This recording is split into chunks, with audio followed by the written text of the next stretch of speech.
at the National Nursing Forum in Hobart, and I'm speaking here with one of our keynote speakers, Annabel Digance. Whoops, I didn't pronounce it properly in the end.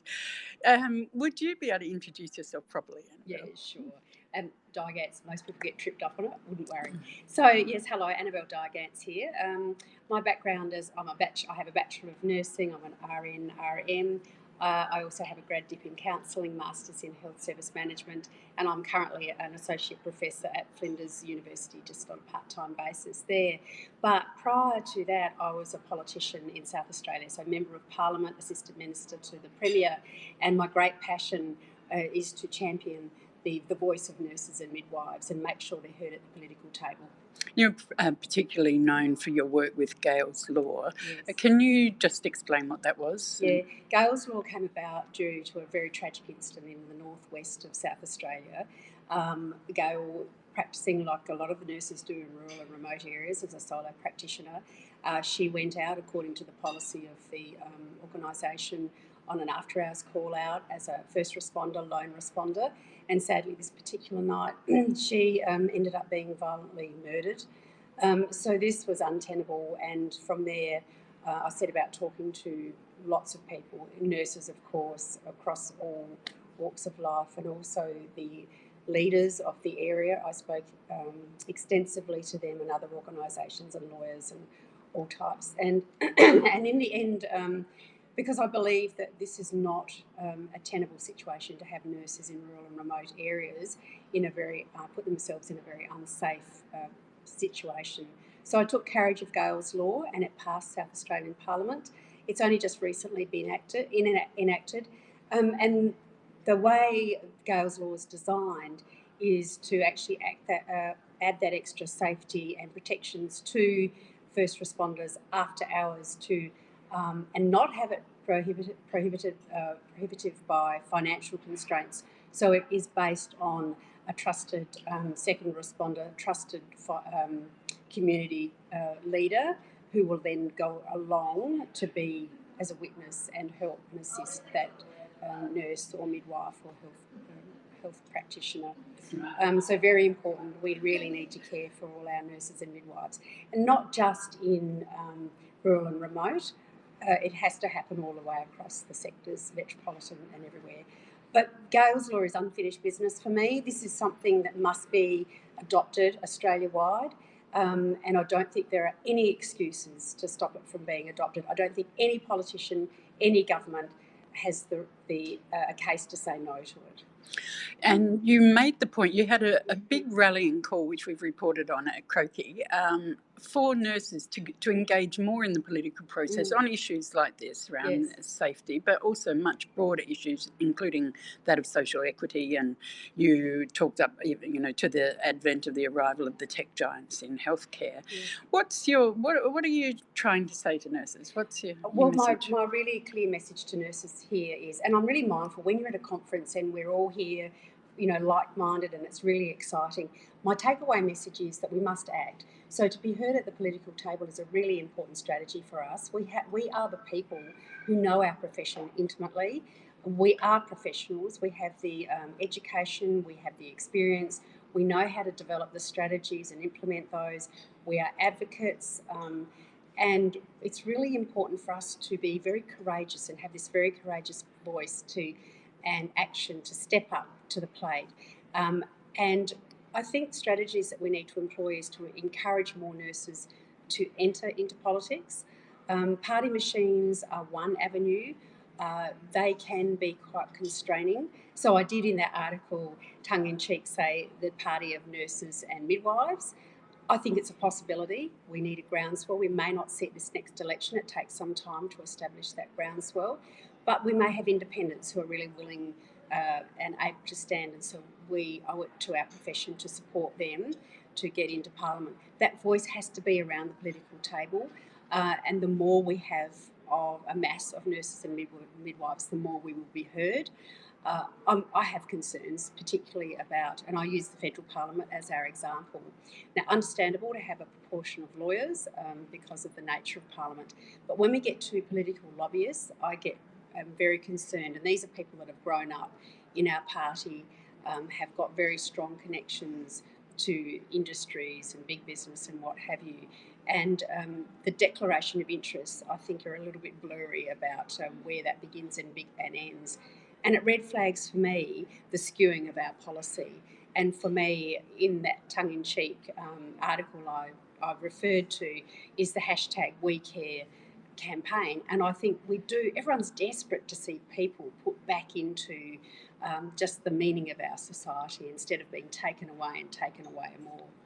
So what happened? You talked a bit about the bruising experience and the very challenging experience of being an MP and not getting swallowed up by the machine and things like that.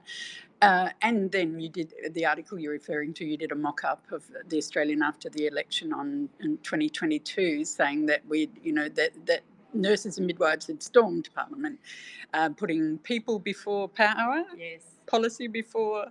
Now politics, I've confused it. That's right. Yeah. So really, it was about people. What are the lessons that you've learned from that experience and also about how do you bring around change to legislation, change to policy? You said it's often you get a minute with a minister almost to press your case. Is there?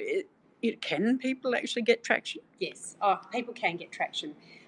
So before visiting and seeing a minister, I think it's really important that we form relationships with local members of parliament, because what a lot of people don't realise is a local member of parliament is actually your voice into seeing a minister, and then that can be your person who can support you for more and more with the case that you're mounting. Very important to focus the discussion you want to have with the minister. Use the old evidence-based research, which we have a lot of that, and generally governments love to have an innovative plan that doesn't imply that is risk averse, but some risk can be involved in there, but also saves some money. And we have heard evidence of that during the conference of some nursing plans that have actually saved the government significant money.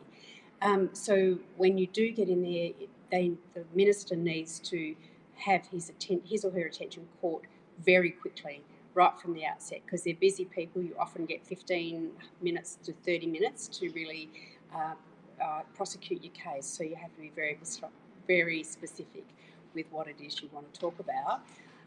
But also, you may not have success straight away.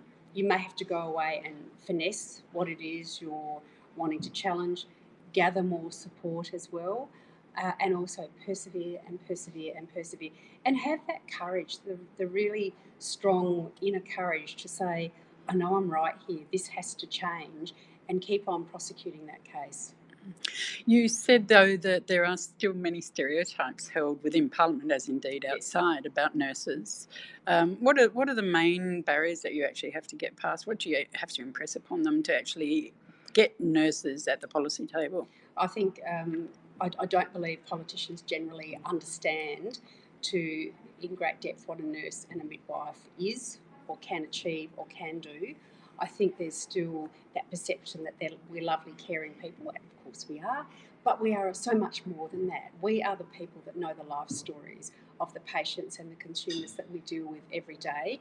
We know what our profession needs, we know what the healthcare system needs, and we are highly educated and highly experienced people. We have doctors and PhDs and researchers and professors and associate professors. We're a very highly educated workforce, and then at some stage, very soon, I imagine there'll be a tipping point where the general public and politicians will realise just how valuable we are. Fantastic. Now, you've been here for the 3 days yes. At the forum. What stood out for you? What stood out for me is the depth of knowledge and experience and education and passion here. And if we can capture that and make sure that we leave this conference and keep that passion going, keep those networks going, endeavour to rise up above our workplaces so we can, pop our heads up and keep our networks going and keep the momentum rolling from this conference is important. I think another thing, which I didn't say, I think would create a really good network is to have political nurse advisors. And a political nurse advisor would be someone who has that passion about politics, is willing to learn about the processes of Parliament, the processes that ministers and MPs need to know and adhere to, processes of legislation, and how we learn to really lobby and champion our cases. We have some great policies. ACN have developed some wonderful policies, as have other organisations. We need to take that a step further. And where would they be placed? Where are you? These people would be placed throughout the community, throughout organisations. Look, whether this is something, I don't know which organisation might want to take it up, but I think it would be a real possibility, and it may even be a separate entity, but they need to have the connections and spread the network all the way through Australia. Fantastic. Annabel, anything else before I let you go and you can announce your next candidacy if you want? Oh, thank you very much. There's still some political passion in there. Oh, I have an enormous political passion, and what drives me is people are so important. And as a Member of Parliament, for me, what mattered to my community and those people who made the time to come and see me, what mattered to them mattered to me. And so then I'd always make sure it mattered to the person or the people who could make that difference. I think my big takeaway from this conference is the Australian College of Nursing is an amazing professional body, and it really has great people associated in it and around it, and it is really gathering momentum. Fantastic. Thank you very much for